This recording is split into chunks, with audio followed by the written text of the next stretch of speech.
Just one. Oh. On it. Go top.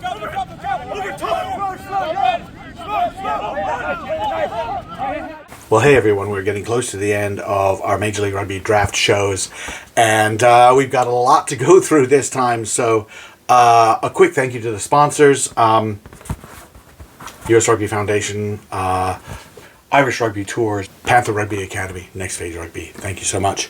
Also thanks to Major League Rugby for the embed during MLR Rising, which has helped us with this show. So we're going to go quickly. I'm not going to be able to talk about everybody. I mentioned that if I don't talk about you, especially in these upcoming two positional things, this episode, which is center, and the next episode, which is loose forward, which is massive, doesn't mean you're a bad player. Doesn't mean I don't think you have a chance, something like that. But we're sort of going through people to watch, and probably if you're not listed, it means I think there's a year to go, or maybe there's not, USA eligibility issues, something like that. We're just going to get started. So, center, top of the list, I think Eric Storty, St. Mary's, did not go to MLR Rising. He's finishing up his MBA, and he's been described as a complete rugby player, was in serious consideration for the Schultz Award, probably the number one pick at Anthem. And I don't usually jump up and down for a number one pick to be a back, but you've got a guy who can perform in most backline positions, can kick, can run, can catch, can pass, can lead, for a team that is excited about putting young Americans on the field in Anthem. Therefore, yes, Eric Storty, fantastic player. Peyton Wall out of Indiana, I thought he played really well in the MLR Rising game. The thing is, they put him at wing, which he can play, and again, flexibility is very useful. He didn't get a lot of carries. It was one of those games, he just sort of didn't see a lot of that. But his kick chase was massive in that game. I have him down for, I believe, 4 major kick chases. I rate them out of 5. He got a 24, so he got 3 5s and a 4 on kick chases. One of those I probably should have given him a 6 because it was a chase, a tackle, knocked the ball loose, and his team, the black team, scored. So, he's doing all right. Open field tackles, everything. He got involved in rucks. He just did everything he could do to be useful without being a wing carrying the ball, and I thought he rose his stock quite well. Sebastian Shefferman, Jr. out of Mary Washington. There's the question there. From South Africa. I'm putting him in here because he was magnificent. Really terrific throughout the MLR Rising week. His numbers are great. His fitness numbers and his speed numbers, all of those things. And then his performance in the MLR Rising game was really, really good. Good carries, good kicking. Probably the best kicking of anybody in that game. I have him down, I put him down 3 tackles, and then he missed one. Okay, he missed one. Not too many people. But I have a star next to it. What that means is he made a tackle that knocked somebody way, way back, and probably forced a turnover. Anyway, worth noting, I think it's going to happen for him. It may take longer because of the eligibility thing, something like that. In terms of draft, it's a little different. So he shouldn't be disappointed if he's not drafted. He should take advantage of it. Jackson Stokely. Now, I talked to Kyle Jackson Stokely about this. I had really rated him well coming out of San Houston State. But amongst all these D1A players, suddenly he's not the biggest, baddest dude on the field. He doesn't quite know the lingo or how things are going. He looks a little bit unsure of himself throughout the MLR Rising. Game time, he was very good. He led his team in tackles. He led his team in ruck activity. He made some good carries, some, where he struggled a little bit, but worked enormously hard on the things that you can control. Work rate, making your tackles. I thought he took his camp from, we'll see, to up here. Still don't know. I don't think there's room in the first round. I don't know about the second round, but I think he's a guy. I think he showed something there. Cole Samo is a late addition to the draft list out of BYU. Serious Schultz Award consideration there.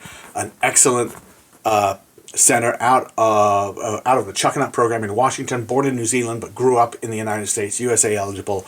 Definitely somebody somebody needs to snap up.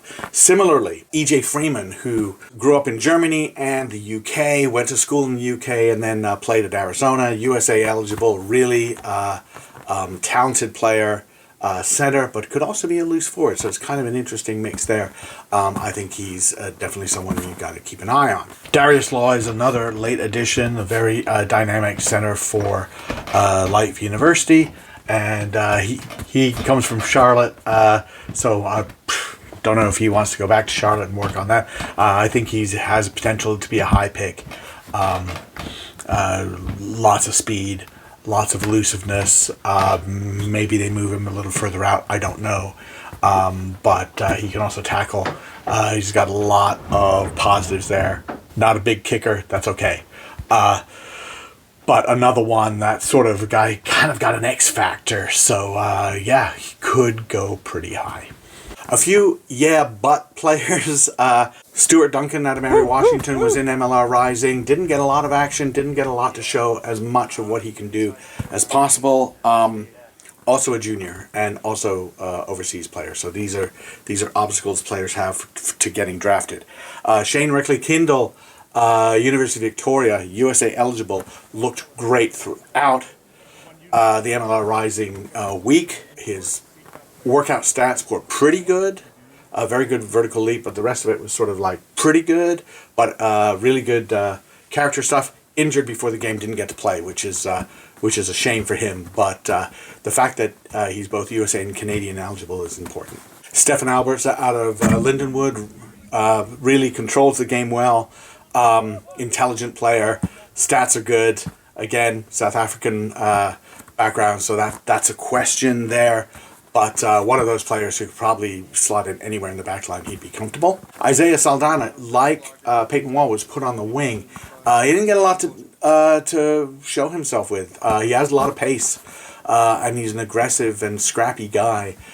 So we'll see about that. But in terms of compared to some of the other people that are talking about them being centers, it's going to be tough. So I have three more to talk about under center. One, Michael Sanderson, coming out of Elon, football convert, hasn't been playing a lot of rugby. His workout stats were really strong.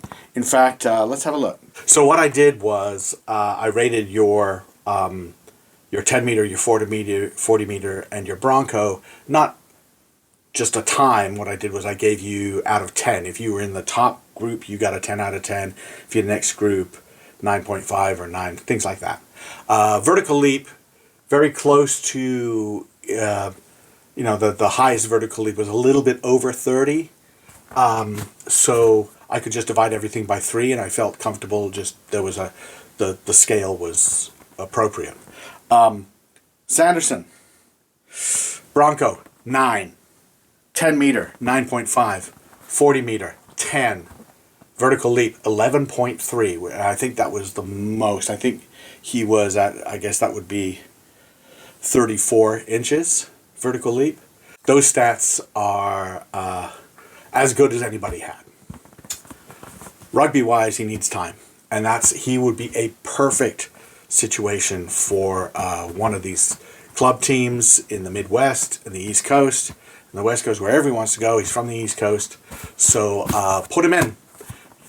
Have him learn the game. Put him in wing, outside center. The thing is, I think when he gets the ball and he gets good ball, he's going to make things happen. He's just going to take some time to learn and develop. Lockie McDonald. I'm cheating here a little bit because he applied late and was put on the list late. So I might have put him in at fly half or the fullbacks because he can play both. He can also play inside center. Overseas, Australian guy from Notre Dame College. Excellent rugby player throughout. He can kick. He can handle the kick. He can kick for goal. He was a huge part of that championship Notre Dame College team. So we've got him in at center. I think it's more like a utility back thing.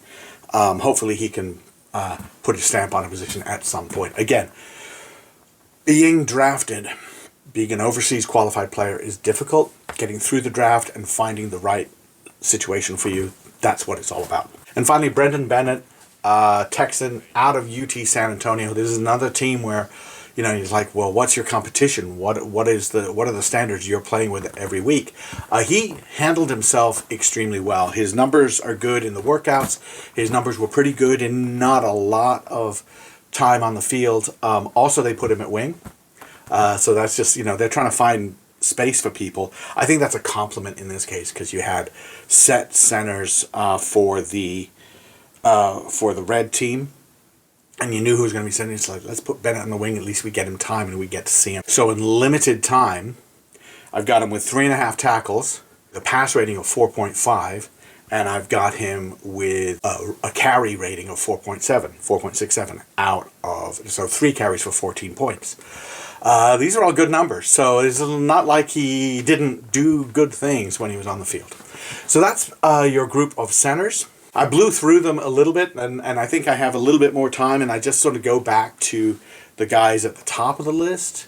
And I think that if you're looking for U.S. eligible centers who can perform soon and get on the field soon, you actually have several of them there. So you've got Storty for sure, you've got Wall, you have Freeman, you have Semu, and I think then maybe just following on there, Reckley Kindle and Stokely. So that's 6 guys. 6 guys, honestly, that I would draft. If I was looking for center, said we need an American center, I would draft those.